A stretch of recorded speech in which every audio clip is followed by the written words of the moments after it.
Whoa, I want to know where I can go when you're not around, and I'm feeling down, so won't you stay?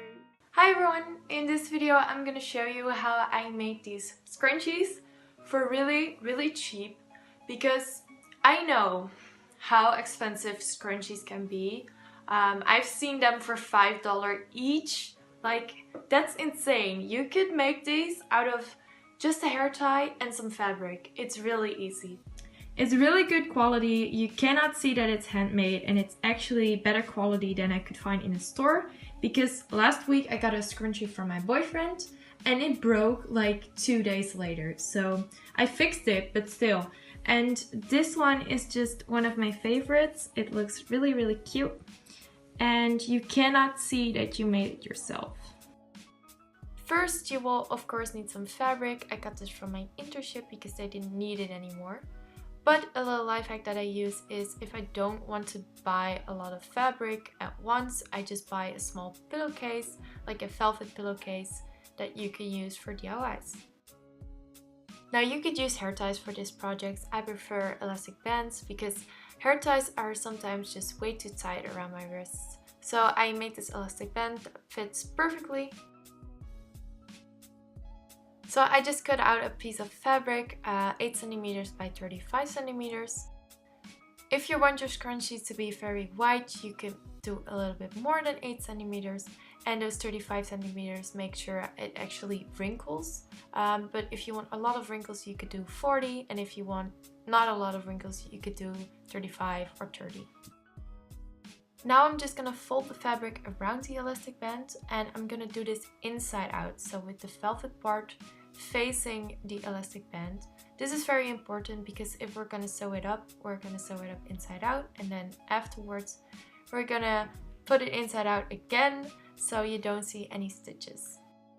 Now, of course, you could do this with a sewing machine. I don't have a sewing machine, so I'm gonna sew this by hand. Now, the important part is that you don't sew it up too tight. You just want to sew it in a straight line. If you do it too tight, later on when you will put it in your hair, the stitches will break. I've had this problem before, so I just use a clip to hold it in place while I'm sewing, to make sure that I sew it in one straight line and I don't do it too tight.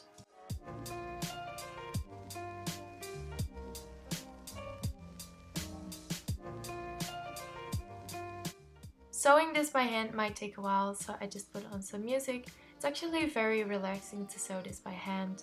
It's very satisfying to make an actual scrunchie, so I recommend you just put on your favorite show and make some scrunchies.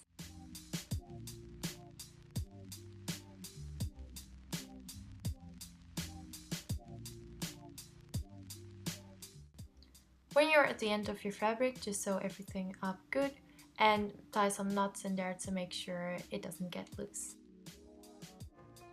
Do the same for the other side of your fabric, and then just cut off the excess.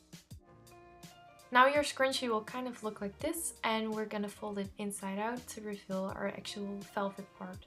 This will also take a while, and it's really frustrating at some point, but it's worth it.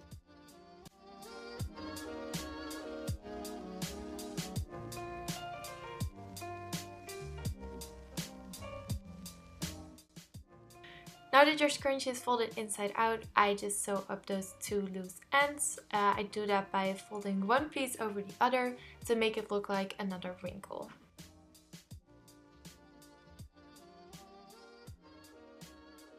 And this piece is actually not as visible as I thought it would be. It actually just looks like another wrinkle in your scrunchie, so I'm not really bothered by it.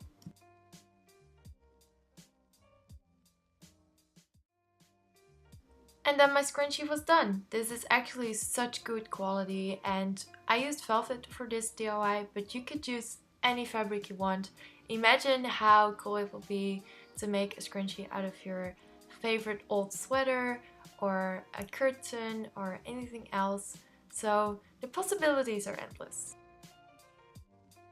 I highly recommend you try making your own scrunchies for yourself or for family or friends. They're the perfect gift and they're recycled, which is super great because you're reusing old fabric. I really hope you liked today's video. If you did, give it a big thumbs up. And if you like DIYs, consider subscribing, and I will see you guys in my next video.